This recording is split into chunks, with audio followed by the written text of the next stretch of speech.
The Mac really allows me to focus on my research. It's just such a user-friendly platform. It's cool to develop on the Mac. The Macs are so easy to administer. You don't have to have an IT person on your shoulder. It runs anything anyone needs on a single desktop. The use of the Mac in scientific computing is absolutely exploding today. The reason is that today's scientific researcher needs a computer that gives them state-of-the-art high-performance computing and doesn't get in the way of them doing their research. The Mac gives them everything they need in their workflow, from writing their grant proposals all the way through to doing very high-end performance calculations. The focus of innovation has to be on the business needs, or in our case, in developing new drugs, and not on technology. And Apple serves that very, very well because their innovation is making sure that it's ubiquitous computing with a minimum interference in the thought process of doing whatever task is at hand. The design of the Mac makes it very easy for the researcher to focus on his or her research.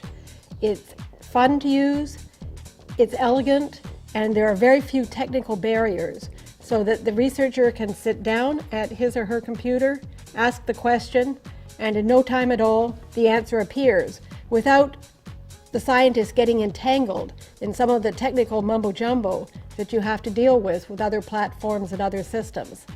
Vertex was founded on the idea that you should bring the right tools to the job in support of the science, and great things will follow. The great thing about Mac OS X for doing science is that it's a Unix-based operating system.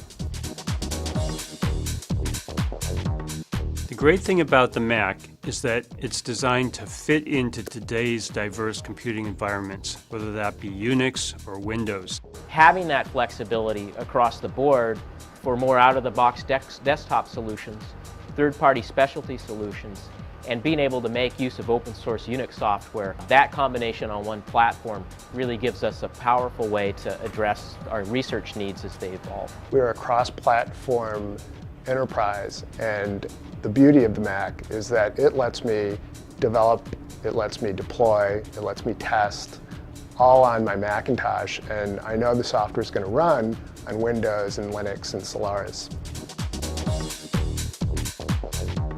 All of the industry standard networking protocols are built into the operating system. With other platforms, often we have to worry about additional protocols, networking clients, and other applications to get them to work in our multi-platform environment. But the Macs just fit in perfectly. Nice thing about Mac OS X is that it allows our end users to smoothly connect to Windows PCs and to Linux environments. I can do the calculations, develop the code, debug the code, interpret the results, prepare the papers, and prepare the publications and figures all on one platform.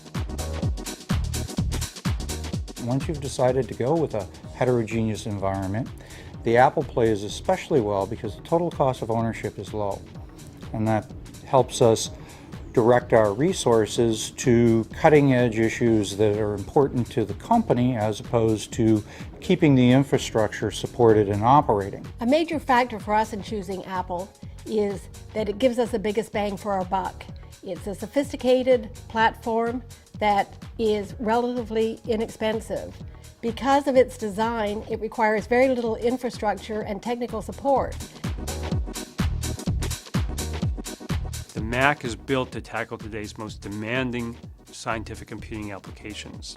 You have state-of-the-art computing power in the dual G5 64-bit system with the velocity engine for problems that can be vectorized to get incredible speed-ups. The raw performance is so much greater. Even routine tasks can be done quite a bit faster. We're seeing 2 to 3-fold in most cases improvements, in some cases even more than 2 to 3-fold. I think one of the most important things in science is being able to take large data sets, analyze them in an intelligent fashion in a shorter period of time so that we can learn more quickly and go on to the next research question. The Macs are also enabling us to crunch through lots of data very rapidly, and that's really important because in single samples now researchers are releasing millions of DNA sequences, and each of these has to be compared to one another and to other samples. We're now able to analyze our data in about a quarter of the time that we used to previously, and from a research and scientific perspective, that's really fantastic.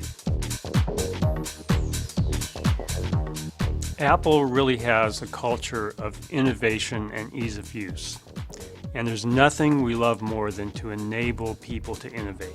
And scientists are some of the most innovative people we know. Macs are designed for scientists, that they reflect the creativity, the desire to have fun, and the respect for innovation that scientists have. Because Apple, through its entire history, has had the same mission of doing things that are innovative, not just to be innovative, but because it's the innovation that enables you to do whatever it is you do better.